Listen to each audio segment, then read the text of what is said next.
What is up, guys? We're back. I'm George Mossey. I'm here with my co-host, Marshana Dahlia. This is part 2, 90 Day Fiance. Before the 90 Days, Season 5, Episode 5. This is part 2. We're going to talk about Gino and Jasmine now. So, Gino has been in Jasmine in Panama for a few days, and he notices that there's red flags left and right.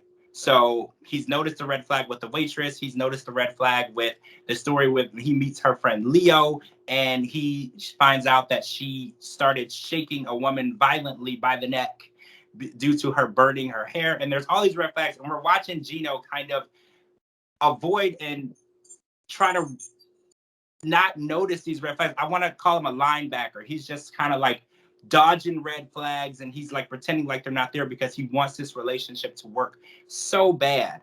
And I just don't understand why he can't see the situation for what it is. And I know people say love is blind and it makes you do crazy things, but the way that the red flags are hitting him so hard and so accurately, it's just crazy to me. So let's talk about this shopping trip that Jasmine sent him on. Now, I'm 100% team Jasmine when it comes to Gino's wardrobe.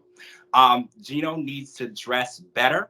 His mom jeans and his basketball shorts and his t-shirts and his hats. Because even if you're gonna wear hats, they can be stylish. Like I just feel like I'm 100% team Jasmine. She took him to a store called Adams, which kind of looks like a Macy's or a Dillard's, an American version. But the stuff was more expensive, and Gino said that he would never spend $500 on clothes, and I 100% believe him. I believe that nothing in his closet has ever totaled 100 clothes, and I mean collectively, it's never totaled $500. So what do you feel about this relationship at this point? I feel like at this point, she's looking at him as an ATM machine. Listen, no. The only words that Gino should have really been saying to Jasmine were "thank you" and swiping the damn card and paying $500.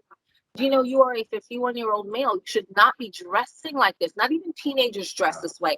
You dress as if you're in the gym, but you're not in the gym. You eat tons of processed food. You're not an active person. Like, she dressed him well and within reason, right? She wasn't like, oh, you got to wear Gucci, Prada, Armani. She dressed him really, really well. And I think $500 on clothing is in one fell swoop is not a lot of money. It's not a lot of money. Now, to his credit, to Gino's credit, he hasn't been working for the past 7 months, but still, you knew you were going to come on vacation to see a lady, to see a girlfriend. Honestly, a lady who's quite out of your league, sir. If we're just going on aesthetic, for that. Then he should have come better. And the coup de grace for me, last night, was him not having a Christmas present for her. Just the bottom of the bottom. Oh. Really? And the gift that she gave him with the t-shirt and it being customized, she put so much thought into it. It wasn't a particularly expensive, grand name brand designer gift, but it was something that had so much thought. And then what his caveat, his comeback to that was, I should have waited to give you the toothbrush. Sir, if you think that you can give your lady a toothbrush for Christmas, well, she was like, I don't know who you think I am or whatever, and I have to support her on this one. Like that. I mean, she's got a lot of red flags, and we can talk about that. But last night, I could not get over the shopping. And then just when I thought I couldn't get over the shopping, he didn't have a Christmas present. I don't understand it. And he also doesn't understand what veganism is. And I feel like veganism is one of the easiest ones to follow. It's not like keto. It's not like the others. It's super simple. And he's just not, I feel like he's not taking the time to get to know her. Because if he knew anything about her, he would have arrived with several gifts. Because I don't even know her personally, but I know that she's the type of woman who appreciates being showered with things. So the idea that he arrived there with nothing shows that he's really not taking that time to get to know her. Yeah. All right, so let's talk about Ella and Johnny real quick. So Johnny and his parents have this discussion about him leaving China and going to be with Ella, and it's going to be a 3-month thing. And he's actually the breadwinner of the family because it's custom in China that the grandparents take care of the grandchildren while the parents work. So I didn't realize that. So this conversation might have really been the reason why this strange text pops up on Ella's phone while she's working out, saying, oh, my Singapore visa was denied. And then when she tries to give him a call twice in a row, he doesn't pick up the phone. So I'm wondering if him worrying about his family and being taken care of and his son Stoney, is he backing out of the trip? He might be, and he is absolutely right. Having been to China myself and spent some time there, it's true. The grandparents usually do take care of the children because a lot of times the parents, not only are they're working in towns very far away, and they're living in another town, like these bedroom cities, and it's difficult. So if he were to be the missing link in that chain between grandparents, child, and grandchild, and the them, the parents really being the meat in the sandwich, right? The meat, the ones that really make the money and support the grandparents and the children. It's kind of hard. He should not come to the United States for Ella. Okay. Ella's in the gym talking about, oh, before he gets here, I want to lose 10 pounds. This is going to sound so insensitive, but Ella is 10 pounds. It's not going to make a difference. At this point, Johnny has accepted her as is. He knows exactly who she is, knows exactly how she looks, and he's still coming. Going to the gym should not be for the result of 10 pounds to impress Johnny. She has to make that decision for herself and commit to it. Making a goal of 10 pounds to impress Johnny is not going to do it, because once the 10 pounds are lost, if at all, you're going to go right back. You're going to go right back. That's not, to me, that's not an indicator of lasting change or good motivation, but what do I know? I think he should stay put in China. Sorry, Johnny, I'm with your mom. Forever? Well, maybe not forever. If you want to emigrate or move to another country, go so, but don't come here for Ella. Do not do that. I support his mom. If anything, find another Chinese wife. Now, he's right. Because of the one-child policy in China, it's very hard to find a woman because boys were preferred during that time. So there are less women to men, which sounds like a good idea. If you're a single woman, go to China. But I think he has, I still think he has better odds staying in China and finding another wife rather than coming here to chase behind Ella. Wow. Okay. I mean, I respect your opinion. So let's talk about Mike and Jimena. So Mike and Jimena are intimate. It looked like on the first night, if I wasn't. No, it was the first night. I'm not surprised at all, actually, thinking about the situation. Mike says it's the best partner he's ever had in his life. Jimena's like, it's happened, whatever. She's not impressed with him. And that's what's interesting, because even the producers were like, can you understand what she just said? And he's like, no. And they're like, good.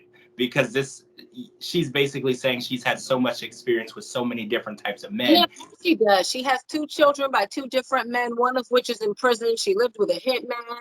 I mean, she said she got pregnant with one of these kids on the first night. So yes, clearly she knows her way around the male anatomy very well.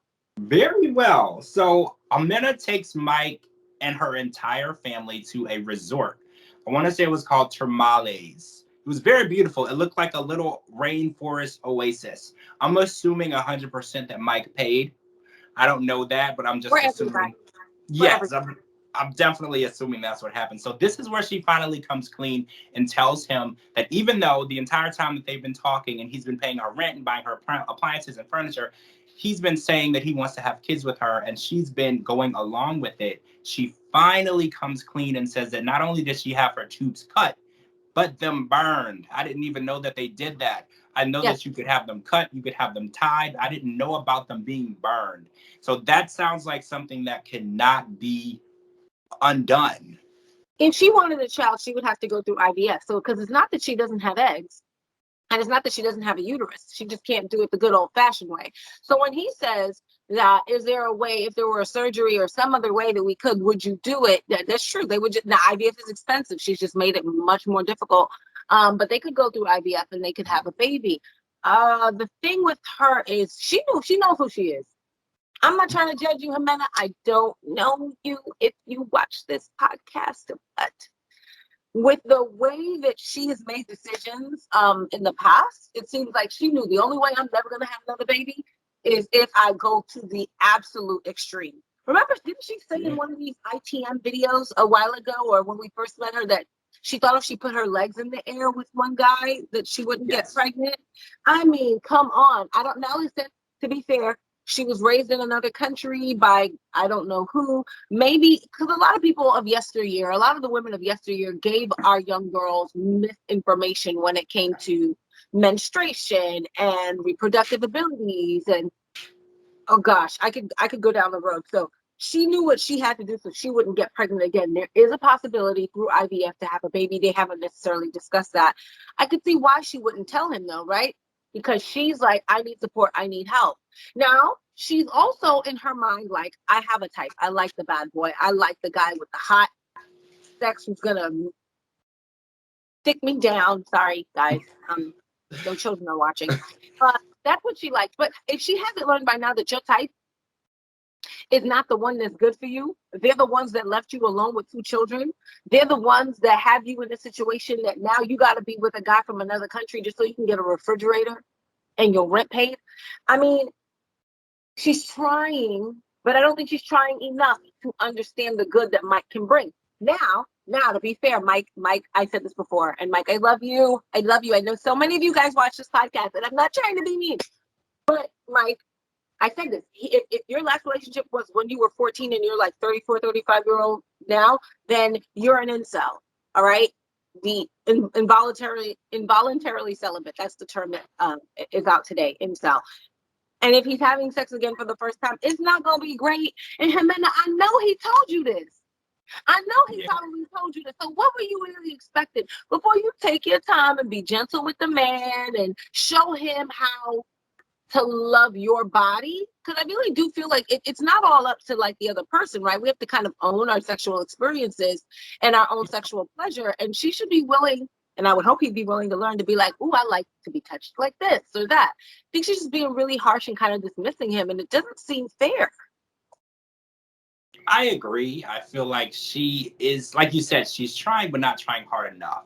Like she is appreciative of the financial help that she's getting, but it's lacking the attraction, it's lacking the chemistry that she normally finds in the hitmen and the drug dealers and the police officers and the criminals.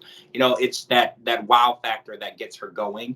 Mike is never going to do that for her. And I said when the day I met Mike on the show, on the TV screen, I said there's 100% chance that Mike is going to get his heart broken, and I stand by that 100%. There's 100% chance that this is not going to work, and Mike is going to be hurt, and I feel horrible for it. But in the end, Mike, this is good for you that this isn't going to work. I'm just glad that it's happening now, and you're not married, and you don't have anything that you can't get out of, because this is never going to work. She had so much to talk to you about and so much to be honest about when you were sending her appliances, but she never told you when you were thinking of names for your children that she couldn't give that to you. So I just feel like this is never going to be what you want it to be. I know that it's going to hurt. In the end, you put a lot of time and a lot of money into it, but this is the best way, the best outcome for you in this situation, unfortunately. Yeah, unfortunately. All right, guys. It's for the best. Absolutely. I wish you both the best. I hope you both find exactly what you're looking for in a minute. We know the kind of guy you're looking for. It's not Mike. Don't string him along. All right, guys, that's it for part 2. I'm George Mossey. This is my co-host, Marshana Dahlia. Make sure you guys live tweet with us next week. The show next week is going to be really intense. We got a statement from Alina saying that she was riding a disco stick. And Kim is turning into Boss Kim, and she's going to start directing music videos. So I can't wait to see it all. I will see you all here. I'll see you all on Twitter next week to talk about it, and I'll see you all here next week for the podcast. Again, I'm George Mossey. This is my co-host, Marshana Dahlia. Thanks for joining us, and we'll see you guys real soon.